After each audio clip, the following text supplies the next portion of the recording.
The Foreign Minister of Nicaragua, Denis Moncada, addressed on national television the interventionist acts of the Organization of American States and Managua's official exit of the organization.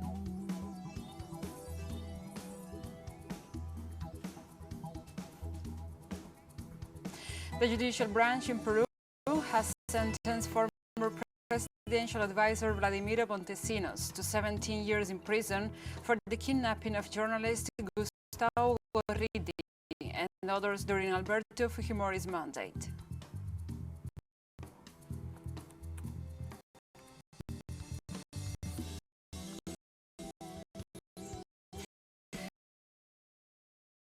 In India, Prime Minister Narendra Modi announced on Friday that the controversial agricultural laws approved last year will be overruled.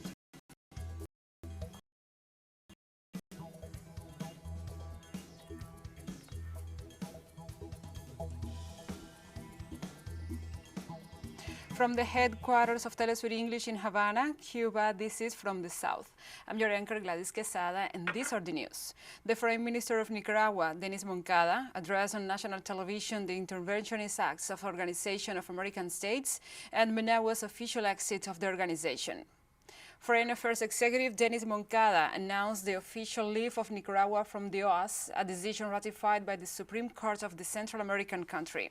As the OAS Executive Chair, Luis Almagro, and the government of the United States use the organization's charter to coerce other nations to their own interest, advised the minister, Nicaragua chooses to follow its democratic path without the pressures of foreign influences. Denis Moncada reassured that the electoral process in Nicaragua was carried out lawfully and peacefully, and that the high offices of the OAS abused their authority to act in the name of other countries' interest. Pueblo nicaragüense, con instrucción del compañero presidente de la República, comandante Daniel Ortega Saavedra, comunicamos a ustedes, al pueblo de Nicaragua y a la comunidad internacional que hoy viernes 19 de noviembre a las 8 de la mañana enviamos al secretario general de la Organización de los Estados Americanos. Ecuador's President Guillermo Lasso extended by 30 days the country's state of emergency declared on October 18th in 9 of the Ecuadorian provinces. The presidency stated that the purpose of this declaration is to protect the rights of the people and to control the insecurities that have arisen linked to drug trafficking, as well as to restore peaceful coexistence and public order. Of the 24 provinces of Ecuador, the head of state decided to renew the state of emergency in 9 of them: El Oro, Guayas, Santa Elena, Manabí, Los Ríos, Esmeraldas, Santo Domingo de los Chásilas, Pichincha, and Sucumbíos. On the basis of this measure, the Federal Armed Forces and the state police are authorized, among other things, to carry out gun controls, inspections, patrols around the clock, and drug seizures.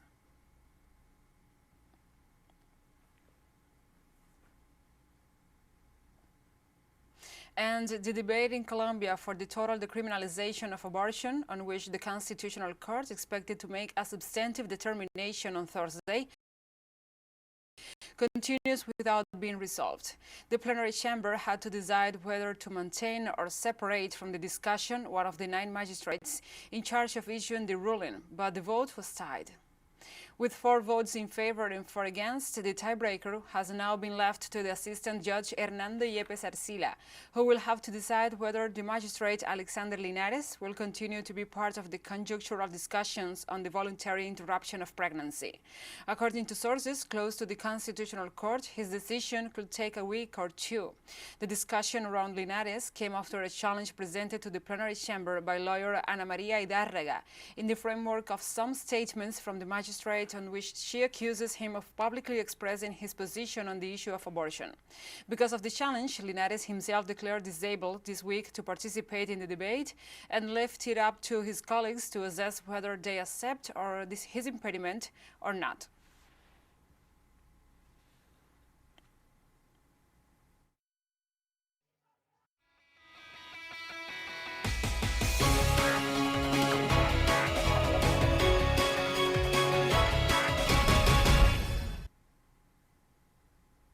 Now we continue. The campaign in silence on the electoral process in Venezuela began this Friday ahead of the regional elections to be held on November 21st. Our correspondent, Brian Muir, has more details for us about the preparations for this event. Regional election campaign season ended at midnight last night, and there's an air of calm over the city of Caracas as the military delivers the voting machines to over 14,000 voting centers across the country.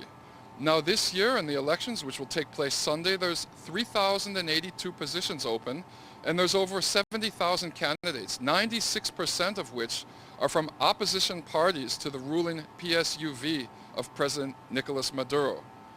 Now candidates are running for the 23 governor positions, 335 mayor's offices, over 200 local legislators at state level, and around 335 mayors.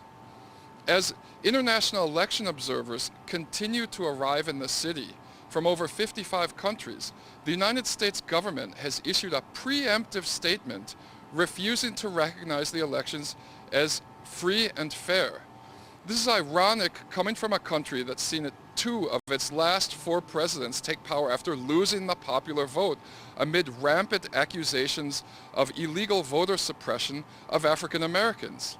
Nevertheless, Venezuela's Foreign Affairs Minister Felix Plasencia urged the United States to stop meddling in Venezuelan affairs and recognize its sovereignty and the will of the Venezuelan electorate, with over 21 million registered voters, in a process in which the European Union has sent 100 election observers to the country for the first time since 2006, and is refusing to make any official statement about the credibility of the elections until they're done actually observing them. Thank you, Brian, for your report. And now we continue. Other elections to be held in South America are the ones in Chile. This Thursday concluded the campaign events ahead of the general elections with an aggressive closing rally by the far right in which they paid homage to former dictator Augusto Pinochet. The campaign silence on the electoral process began this Friday and will last until Sunday, when the first round will take place in an event that for many is the most polarized presidential election in the country's history. The closing ceremonies of each of the 7 candidates have been in tune with the political moment that Chile is living, where there were massive rallies, small events in squares and towns, and even an early morning planting of paper mills in that was the epicenter of the 2019 protest. The candidates leading the polls come from different backgrounds in the political spectrum: José Antonio Cast on the far right and Gabriel Boric, the country's youngest ever presidential challenger, to the left. They are competing against 5 other candidates and will surely see each other again for the second round on December 19th.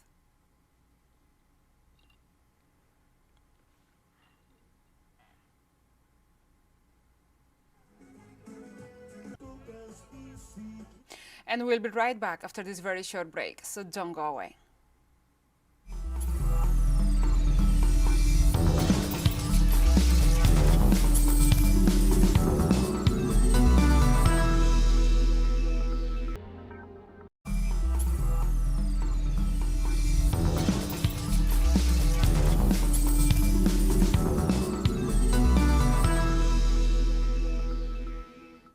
Welcome back.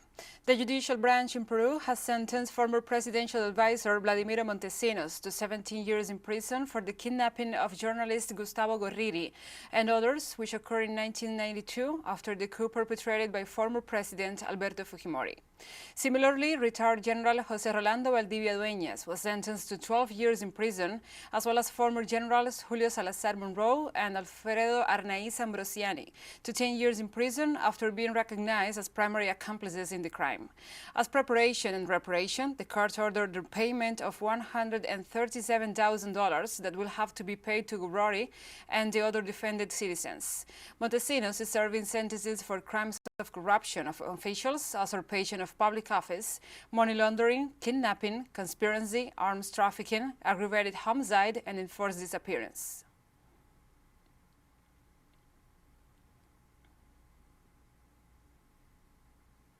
This Thursday, a request made by a group of Bolivian lawyers against Rómulo Calvo, the president of the Pro-Santa Cruz Committee, revealed that the leader, who has also been accused of participating in the 2019 coup and in recent acts of violence, has 35 legal processes. Lawyers promoting the trial against Rómulo Calvo state that they will take him to court as they have information on his possible escape and will therefore request an arrest warrant. They also state that they are trying to avoid a new coup escalation in Bolivia.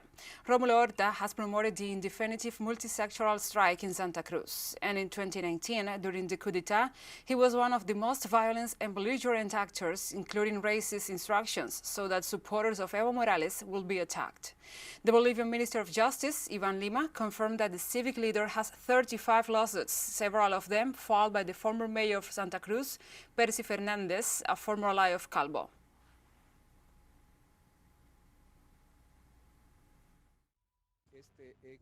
This former mayor of Santa Cruz, this former councilman has more than 35 processes.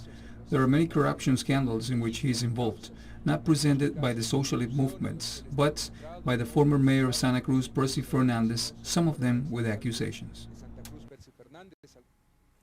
The Minister of Government, Eduardo del Castillo, responded to the accusations of supporters of the leader who claimed that the executive branch is allegedly persecuting Calvo.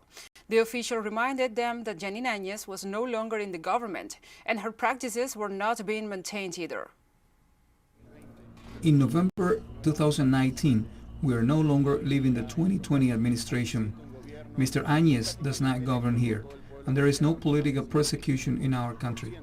Here, there is a government democratically elected by all the Bolivian people with more than 55%. We have always guaranteed the right to protest and freedom of expression of each and every Bolivian citizen. However, we will not tolerate that crimes are committed in our country. There have been some people who have allegedly committed crimes promoted by Mr. Rómulo Calvo. By doing actions or by different omissions, we are analyzing each of these facts. The actions taken by Mr. Calvo during the days of a civic strike that has generated damage to all Bolivian families, and we will see what his actions have been.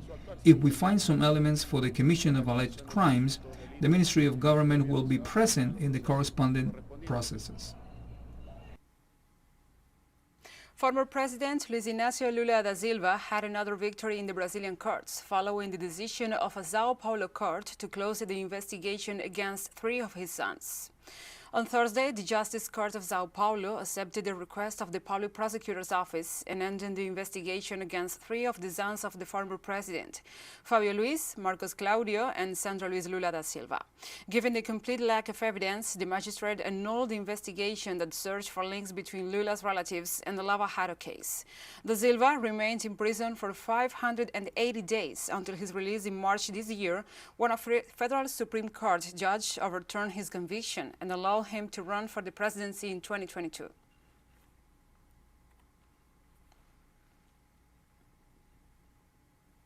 On Thursday, the government of the Russian Federation delivered to the Cuban people a donation of 672 tons of vegetable oil through the United Nations Organization's World Food Program. The ambassador of the Russian nation to the island, Andrei Gosok, pointed out that this action responds to the ties of friendship that have united both countries for many years. The head of the World Food Program in the Caribbean nation, Paolo Mattei, informed that the donation will benefit more than 70,000 elderly people through the family care system. Also, Deborah Rivas, the Vice Minister of Foreign Trade and Foreign Investment, also thanked Russia for its support and confirmed that the oil will be distributed free of charge.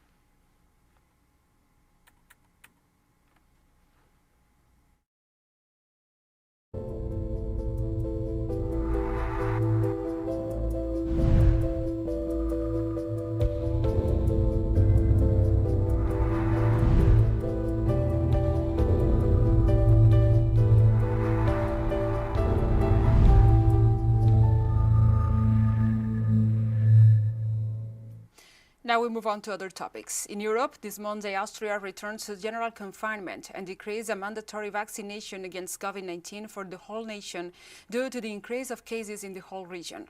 Health authorities informed that compulsory vaccination will start from February 2022 for all the residents of the country. They pointed out that they have been forced to take action on COVID-19 as the infection rate is among the highest on the continent.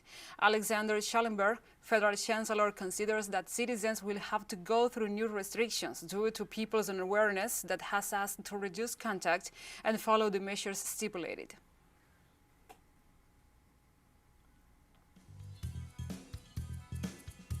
And we have more stories coming up after this final short break, so stay with us.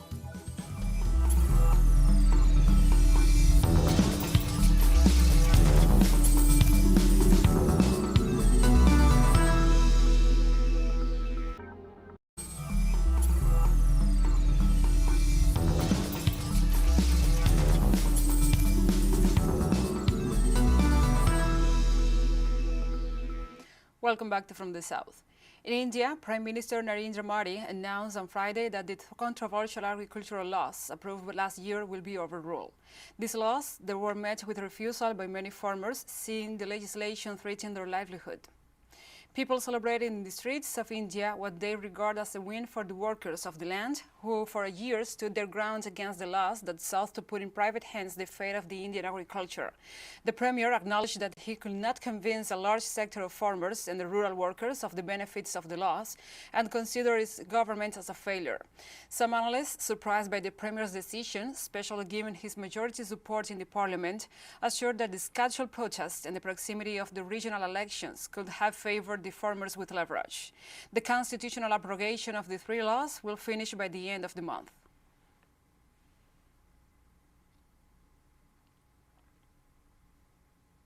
The Syrian government denounced on Thursday that the situation of displaced people and refugees is still a national priority and that they work with Russia to guarantee the return of their citizens. In a statement, Syria ratified its collaboration with Russia. Damascus thanked Moscow for sharing efforts in the initiative that seeks to aid displaced people in returning home.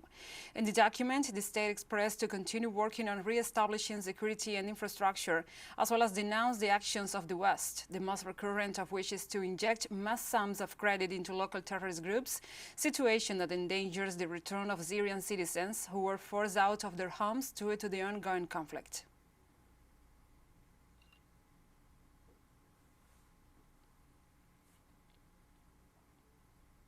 And right at this hour, we move on to the northeast of Spain, since during this Friday morning, there were very tense hours at the airport of Alvedro due to a bomb warning on a plane coming from Bilbao. The civil guards confirmed after a rigorous search of the plane that no suspicious device had been located on the Valoria flight covering the route Bilbao to La Coruña. At 7:25 a.m. local time, 105 passengers were evacuated after a bomb warning was received on the aircraft. The airport authorities confirmed that all passengers are safe and had been isolated without their luggage, according to the protocols for these cases. The Basque police force received the anonymous message, but at this hour, the civil guard has already declared that the alarm was false. Some national media have reported that a person has been arrested, although no official institution confirms it.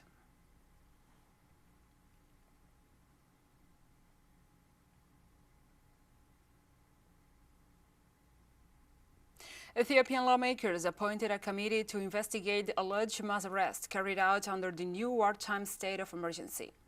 The move comes after allegations of arbitrary arrest of ethnic Tigrayans as the Tigray People's Liberation Front and allied rebel groups continue their advance towards the capital Addis Ababa, sparking the announcement of emergency measures by the government. Meanwhile, top diplomats from the African Union and the United States returned to Ethiopia on Thursday as part of a ramp-up effort to broker a ceasefire in the country's north. The African Union's Special Envoy for the Horn of Africa, Olusegun Obasanjo, and his United States counterpart, Jeffrey Feltman, had already visited the country earlier this month in a bid to facilitate a deal to end the grueling year-long war between Prime Minister Abiy Ahmed's government and the TPLF.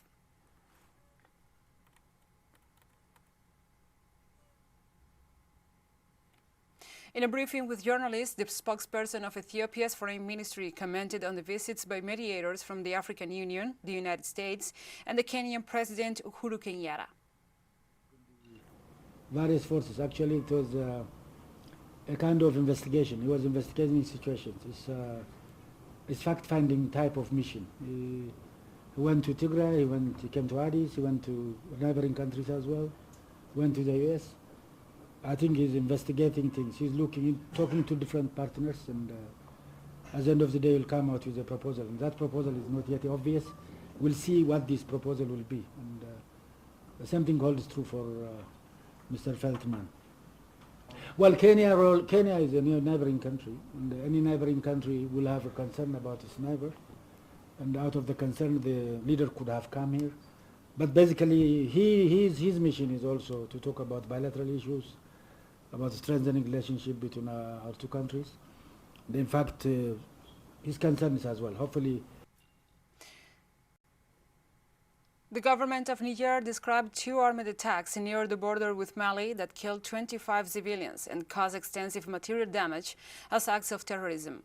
The Interior Ministry reported that the attacks were perpetrated on Tuesday in the Bakarat camp and the capital of the commune of Tebaram, located respectively in the departments of Tilia and Tahua, by unidentified armed men. The Bakarat attack resulted in 25 dead, 1 injured and 2 vehicles burned, while that in Tebaram saw infrastructure set on fire or ransacked, including the headquarters of the town hall, the integrated health center and the electrical installations, as well as 2 money transfer agencies. Both areas are located in northern Niger and near the Malian border, and have been the subject of the recurrent attacks attributed to terrorist groups operating in northern Mali since 2017.